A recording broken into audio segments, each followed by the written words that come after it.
جب نصرانیوں کا وفد آیا تھا جی، اپنا عبد المسیح کی قیادت میں 70 آدمی آئے حضور کی خدمت میں.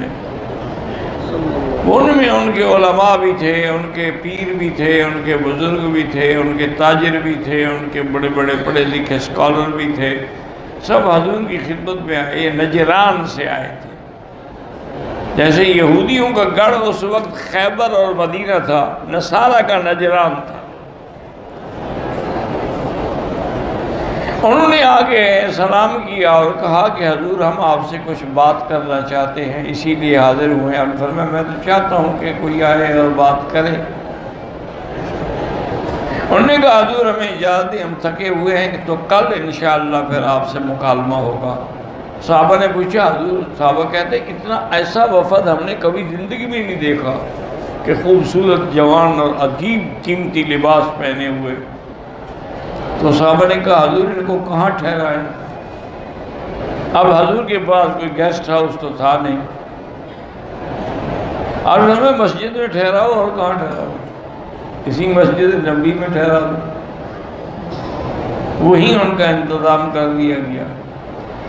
تو مقصد حضور کا یہ تھا کہ دو باتیں ہو جائیں، کہ آدمی اتنا تعصب نہ رکھے کہ کوئی دوسرا تمہاری مسجد میں بھی نہ آ سکے. اور دوسری مقصد یہ تھی کہ جب یہ مسجد میں ٹھہریں گے تو ہماری نمازیں دیکھیں گے، قرآن سنیں گے، رکوع و سجود دیکھیں گے، تسبیحات، تو اس کا بھی ان پر ایک اثر ہوگا. اس لیے بھی آپ نے ان کو ٹھہرا دیا. تو بہرحال جب وہ آئے عبد المسیح کی قیادت میں، انہوں نے بات شروع کی. انہوں نے کہا حضور پہلے تو یہ عرض کرنا ہے ہم نے کہ آپ عیسیٰ علیہ السلام کو مانتے ہیں؟ ہم نے بالکل مانتے ہیں. ہم تو مانتے ہیں کہ عیسیٰ علیہ السلام روح اللہ ہے، کلمۃ اللہ ہے، رسول اللہ ہے، شان والا پیغمبر ہے. اور یہ بھی ہمارا ایمان ہے کہ وہ آسمانوں میں زندہ موجود ہے.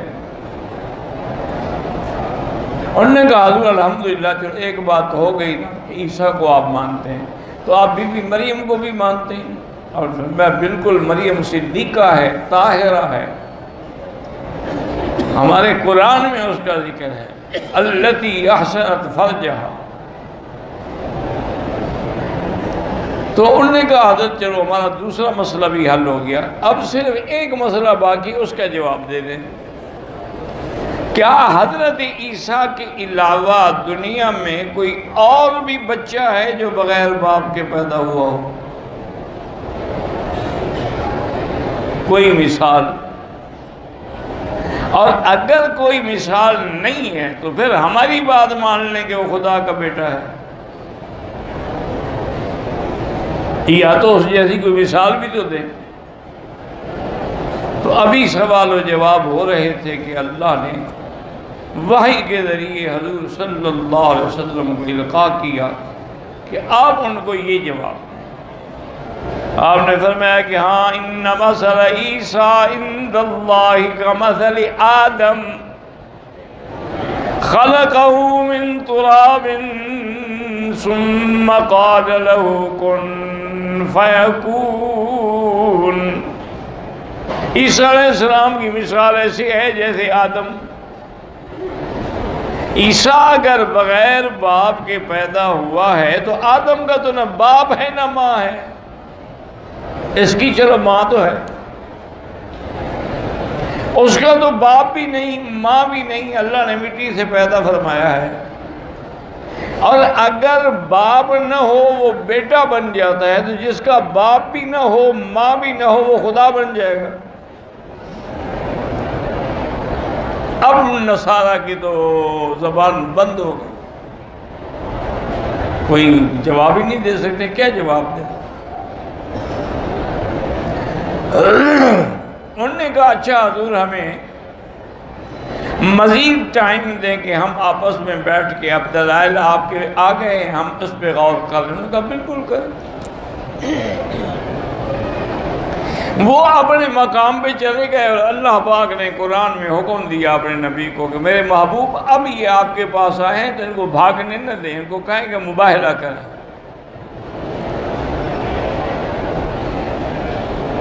آپ ان کو حکم دیں، ندعو ابناءنا وابناءکم ونساءنا ونساءکم وانفسنا وانفسکم ثم نبتہل فنجعل لعنت اللہ علی الکاذبین۔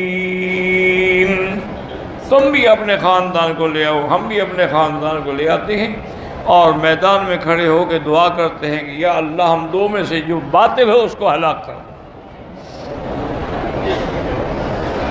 جب حضور نے ان کے سامنے مباہلہ کا چیلنج رکھا نا جی، وہ پڑھے لکھے تو تھے، اہل کتاب بھی تھے، علم بھی تھا، تو ان کے علماء نے کہا کہ کبھی بھی حضور کے سامنے مباہلہ نہ کرنا، کبھی بھی، یہ سچا نبی ہے، اگر اس کے سامنے تم مباہلہ کرو گے تو برباد ہو جاؤ، اب سلو کر لو اور جزیہ دے کے اپنی جان چھڑاؤ۔ انہوں نے کہا حضور ہم مباہلہ نہیں کرتے، آپ سے سلو کرتے ہیں، آپ جو ہمیں حکم فرمائیں ہم اتنا جزیہ سالانہ دیا کریں ہم پہنچائیں گے، ہمیں اجازت دیں، ہم آپ کے سامنے کھڑے ہو گئے مباہلہ نہیں کرتے۔ حضور نے فرمایا والذی نفس محمد بیدہ، مجھے خدا کی قسم ہے جس کے قبضے میں میری جان ہے، اگر آج یہ میرے مقابلے پہ نکلتے لَأَذْرَمَتِ الْوَادِي عَلَيْهِمْ نَارٌ، اسی وادی میں آگ نکلتی ہے، ان کو جلا کے بھسم کر دیتی ہے۔ حق کا اس کے ساتھ مباہلہ کرنا کو آسان تو نہیں ہوتا، اور پھر ایک طرف اللہ کا نبی ہو۔ انہوں نے کہا یہ خوش قسمت تھے کہ مباہلے سے بھاگ گئے۔ پیر بھی تھے، ان کے بزرگ بھی تھے، ان کے تاجر بھی تھے، ان کے بڑے بڑے پڑھے لکھے اسکالر بھی تھے، سب حضور کی خدمت میں آئے، یہ نجران سے آئے تھے۔ جیسے یہودیوں کا گڑھ اس وقت خیبر اور مدینہ تھا، نصارہ کا نجران تھا۔ انہوں نے آگے سلام کیا اور کہا کہ حضور ہم آپ سے کچھ بات کرنا چاہتے ہیں، اسی لیے حاضر ہوئے ہیں۔ اور فرمایا میں تو چاہتا ہوں کہ کوئی آئے اور بات کرے۔ انہوں نے کہا حضور ہمیں اجازت دیں، ہم تھکے ہوئے ہیں، تو کل انشاءاللہ پھر آپ سے مکالمہ ہوگا۔ صحابہ نے پوچھا حضور، صحابہ کہتے ہیں اتنا ایسا وفد ہم نے کبھی زندگی میں نہیں دیکھا کہ خوبصورت جوان اور عجیب قیمتی لباس پہنے ہوئے۔ تو صحابہ نے کہا حضور ان کو کہاں ٹھہرائیں؟ اب حضور کے پاس کوئی گیسٹ ہاؤس تو تھا نہیں،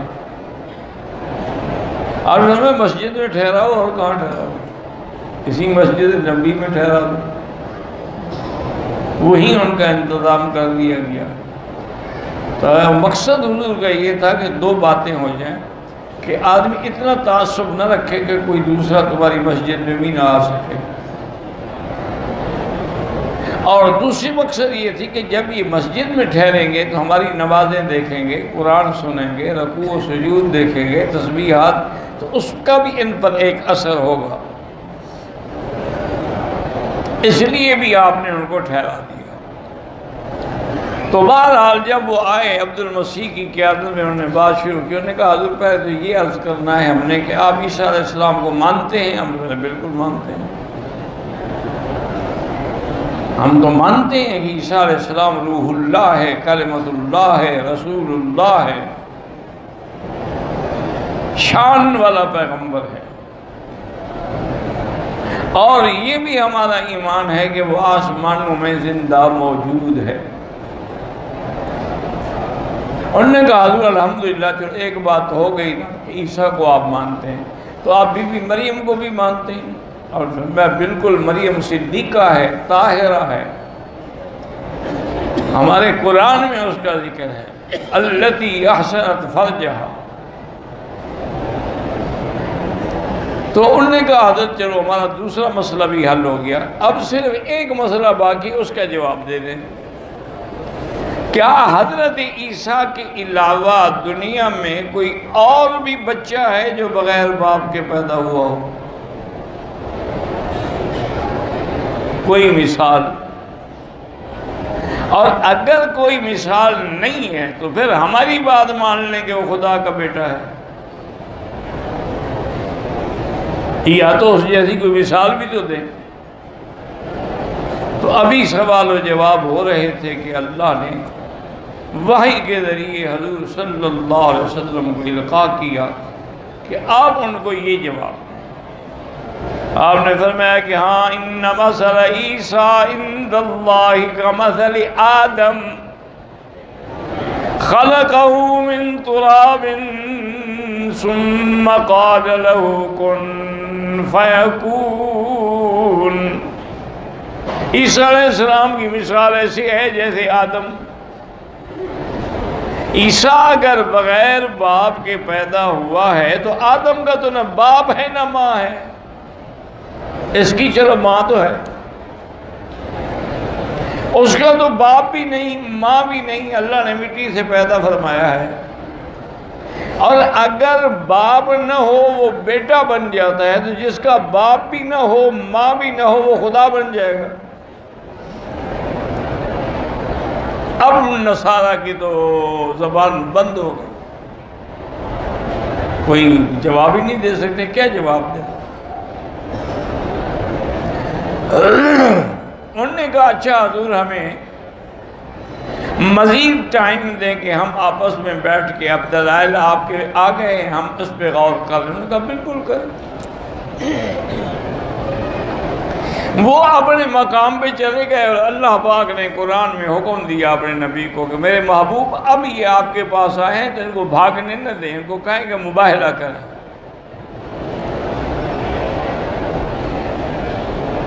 آپ ان کو حکم دیں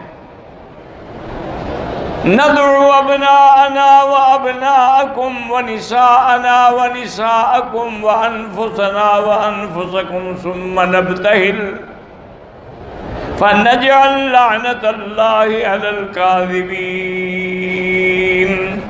تم بھی اپنے خاندان کو لے آؤ، ہم بھی اپنے خاندان کو لے آتے ہیں اور میدان میں کھڑے ہو کے دعا کرتے ہیں کہ یا اللہ ہم دو میں سے جو باطل ہو اس کو ہلاک کر۔